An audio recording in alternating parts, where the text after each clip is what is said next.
पांडुरंगाच्या मंदिरात झाला चमत्कार. दार झाले आपोआप बंद. 1960 सालची गोष्ट.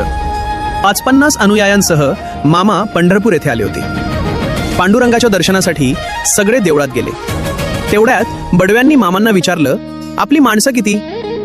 मामा शांतपणे म्हणाले, 50 आहेत. आणि पुढच्याच क्षणी मामांसह सगळी मंडळी गरुड मंडपात आत पाऊल टाकतात. खाडकन. दार आपोआप बंद होतं.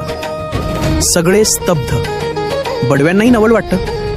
क्षणभर पूर्ण शांतता. तेवढ्यात मामा ठाम आवाजात सांगतात, कोणीही पुढे जाऊ नका. आपापल्या जागेवरूनच पांडुरंगाला नमस्कार करा. पायाला स्पर्श करू नका. सगळे बसल्या जागेवरूनच भावपूर्ण श्रद्धेने पंढरीनाथाला वंदन करतात. आणि तेवढ्यात दार पुन्हा आपोआप उघडतं. सगळे बाहेर पडतात. नंतर इतर क्षेत्रांची यात्रा नित्याप्रमाणे पूर्ण होते. बाळू मामांवर श्रद्धा असेल तर सबस्क्राईब करा आणि कमेंटमध्ये लिहा, जय बाळू मामा.